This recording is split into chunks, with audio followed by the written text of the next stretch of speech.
राष्ट्रिय स्वतन्त्र पार्टी लक्षित गर्दै शङ्कर पोखरेलको टिप्पणी। नयाँ दल आएपछि विदेशिनेको सङ्ख्या झन बढ्यो। भीम रावल पुनः नेकपा एमालेमा सक्रिय। आजसम्म गरे कार्यकर्ता भेला। ललिता निवास जग्गा प्रकरणमा आज पनि सुनवाई हुँदै। वेबमा सुन तस्करी गरी र चोरीमा संलग्न रहेका 5 जनालाई थुनामा राख्न अदालतको आदेश। माओवादी केन्द्रका नेता कृष्ण बहादुर महरा पनि फस्दै।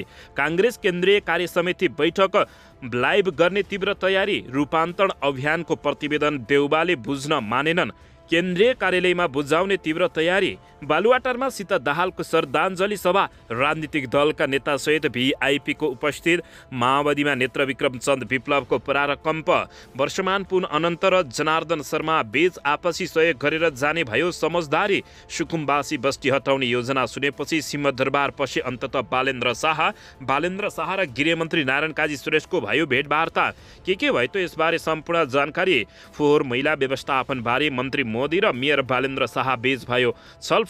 काठमाडौँका सुकुम्बासी बस्ती हटाउने सरकारको अन्तिम तयारी। गृह मन्त्रालयले थाल्यो पहल। र सभापति शेरबहादुर देउबालाई हटाउन शेखर कोइराला पक्षका नेताहरू बैठकमा। के सरकार ढल्दैछ त यसबारे सम्पूर्ण जानकारी।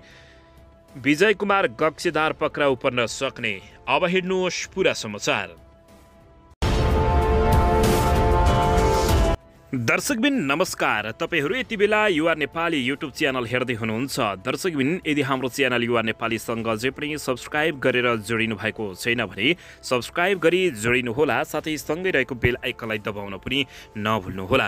दर्शक महानुभावहरू, तपाईँहरूले हामीलाई कहाँदेखि हेर्दै हुनुहुन्छ, कस्तो अवस्थामा हेर्दै हुनुहुन्छ, देशदेखि हेर्दै हुनुहुन्छ या विदेशदेखि हेर्दै हुनुहुन्छ। यदि रेगुलर हेर्नुहुन्छ भने रेगुलर र पहिलोपटक हेर्दै हुनुहुन्छ भने पहिलोपटक भनी कमेन्ट बक्समा गई कमेन्ट गरी हाम्रो मेहनतको लागि एउटा सानो लाइक गर्न पनि नभुल्नुहोला। दर्शकबिन अन्ततः सुन तस्करी र चोरीमा संलग्न 5 जनालाई थुनामा राख्न अदालतले आदेश दिएपछि नेकपा माओवादी केन्द्रका नेता कृष्ण बहादुर महरा आत्तिएका छन्। भेपको प्याकेटमा सुन तस्करी गरी ल्याइएको सुन चोरी गरी बिक्री वितरणमा संलग्न 5 जनालाई थुनामा पठाउन आदेश दिएको छ। काठमाडौँ जिल्ला अदालतका न्यायाधीश दीपक ढकालको इजलासले हाल हिरासतमा रही प्रतिवादी बनाइएका 6 मध्ये 5 जनालाई थुनामा पठाउने आदेश दिएको छ। काठमाडौँ जिल्ला अदालतका सूचना अधिकारी दीपक दाहालका अनुसार प्रहरीले भेपमा सुन तस्करी र चोरी प्रकरणमा विवाद बनाई अदालतमा पेश गरेका 6 जना मध्ये 5 जनालाई थुनामा पठाउने आदेश दिएका हुन्। दर्शकबिन यता माओवादी केन्द्रका उपाध्यक्ष कृष्ण बहादुर महरा फेरि अर्को विवादमा तानिएका हुन्। यो सँगै अर्को लफडामा तानिएका महरा सुन तस्करसँग पनि साँठगाँठ भएको खुलासा भएको छ। नेपाल प्रहरीको केन्द्रीय अनुसन्धान ब्युरोले तयार पारेको एउटा प्रतिवेदनले उपाध्यक्ष कृष्ण बहादुर महरा र उनको छोरा राहुलको विमानस्थलबाट हुने सुन तस्करमा संलग्न भएको पुष्टि भएको छ। त्रिभुवन अन्तर्राष्ट्रिय विमानस्थल भन्सार कार्यालयका कर्मचारीको मिलो महत्त्वमा सुन हराएको सन्दर्भमा गरिएको अनुसन्धानमा महराका बाबु छोराको संलग्नता खुलासा भएको हो।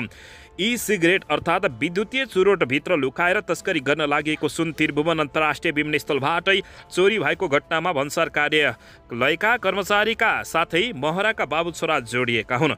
नेपाल प्रहरीको केन्द्रीय अनुसन्धान ब्युरो CIB ले अनुसन्धान गरी सरकारी वकिलको कार्यालयमा बुझाएको प्रतिवेदन अनुसार महरा बाबु छोराको भन्सार विगतका कर्मचारीलाई पटक पटक फोन गरेर भन्सार कार्यालयमा रहेको ई सिगरेट लिलामी गर्न दबाब दिएको समेत खुलासा भएको छ।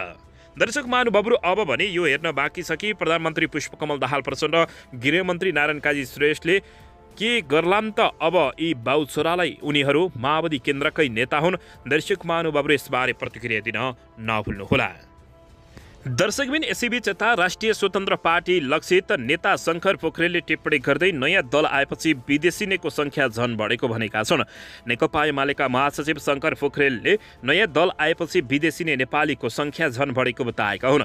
मङ्गलबार बिहान सामाजिक सञ्जाल मार्फत महासचिव शङ्कर पोखरेलले विदेश जान रोक्छु भन्ने दल आएपछि झन विदेश जानेको सङ्ख्या बढेको बताएका छन्। राष्ट्रिय स्वतन्त्र पार्टीतर्फ लक्षित गर्दै उनले यस्तो बताएका हुन्।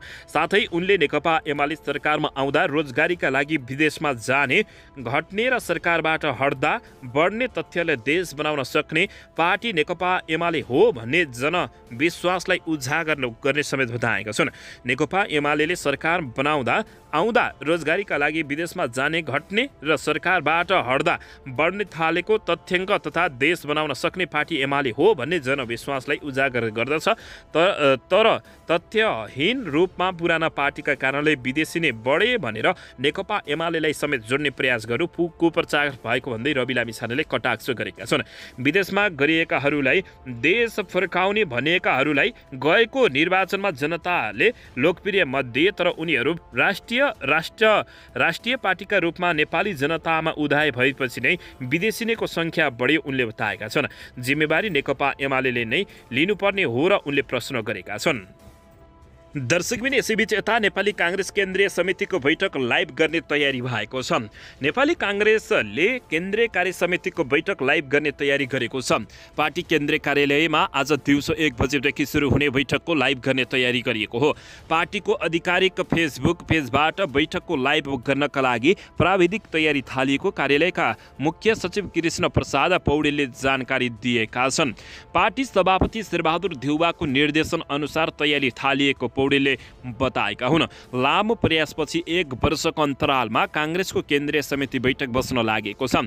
एजेन्डा तय गर्न सोमबार बसेको पदाधिकारी र पूर्व पदाधिकारीहरूको बैठकका क्रममा सभापति शेरबहादुर देउवाले लाइभ गर्ने प्रस्ताव गरेका थिए। उनको प्रस्तावमा पक्ष विपक्षीय भए पनि पार्टी केन्द्रीय कार्यालयले भने तयारी गरेको बुझिएको छ।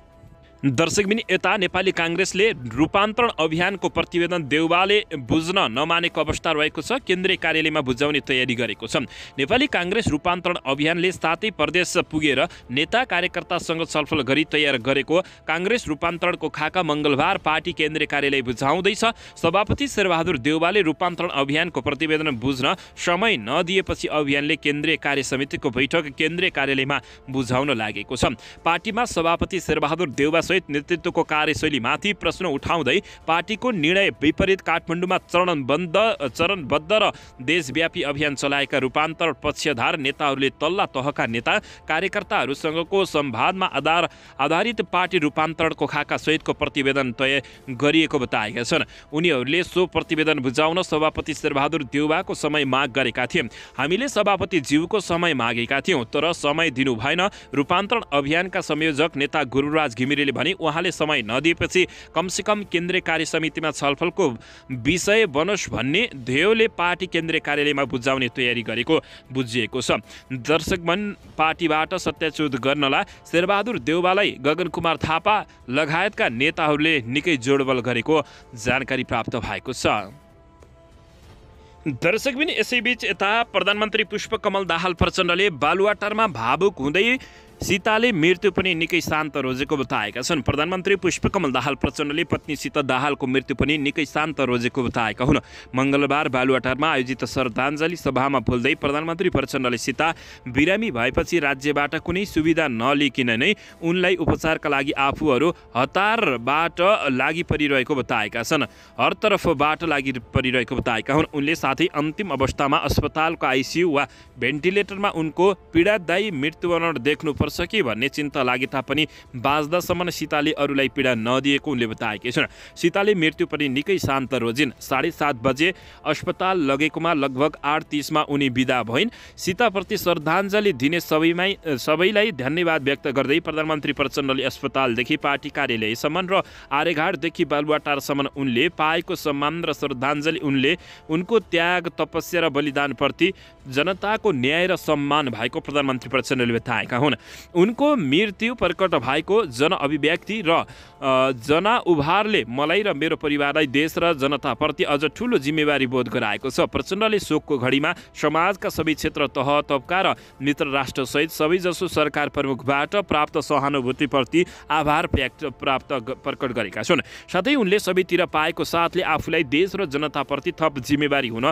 प्रेरित गरेको महसुस समेत भएको बताएका छन्। श्रद्धाञ्जली सभामा उपराष्ट्रपति, पूर्व उपराष्ट्रपति, सभामुख, राष्ट्रिय सभा अध्यक्ष, पूर्व प्रधानमन्त्रीहरू, मन्त्रीहरू, कूटनीतिज्ञका साथै समाजका विभिन्न क्षेत्रका व्यक्तिहरू सहभागी भएका थिए। सीता दाहालको 69औं वर्षको उमेरमा गत असार 27 गते निधन भएको थियो। दर्शकबिन यसैबीच यता ललिता निवास जग्गा प्रकरणमा आज पनि सुनवाई हुने भएको छ। ललिता निवास जग्गा प्रकरणमा बन्दी प्रत्यक्षीकरणको रिट निवेदनमाथि आज पनि सुनवाई हुने भएको छ। सर्वोच्च अदालतका न्यायाधीश द्वय प्रकाश कुमार ढुङ्गाना र नहकुल सुवेदीको संयुक्त इजलासमा हिजो बहस हुँदाहुँदै समय सकिएपछि उक्त विवाद आज सुनवाई हुने भएको जानकारी प्राप्त भएको छ। उक्त प्रकरणमा कृत्य गरेको अभियोगमा सचिव कृष्णबहादुर राउत, निर्वाचन आयोगका पूर्व आयुक्त सुधीर कुमार शाह, व्यवसायी मीनबहादुर गुरुङ र मालपोत कार्यालयका पूर्व कर्मचारी धर्मप्रसाद गौतमलाई पक्राउ गरी अनुसन्धान सुरु गरेपछि सर्वोच्च अदालतमा बन्दी प्रत्यक्षीकरणको रिट निवेदन दायर गरिएको थियो। सर्वोच्च अदालतले सो विवाद सम्बन्धी 6 थान रिट निवेदनकै एकै ठाउँमा राखेर सुनवाई गरिरहेको जानकारी प्राप्त भएको छ। दर्शक महानुभावहरू, अन्ततः ललिता निवास जग्गा प्रकरण बारे र माओवादी केन्द्र अर्थात् भेप सुन तस्करमा संलग्न भएका भनिएका कृष्णबहादुर महराको बारेमा तपाईँहरूले के भन्न चाहनुहुन्छ? प्रतिक्रिया दिन नभुल्नुहोला। संलग्न 5 जनालाई थुनामा राख्न अदालतले आदेश दिएको छ।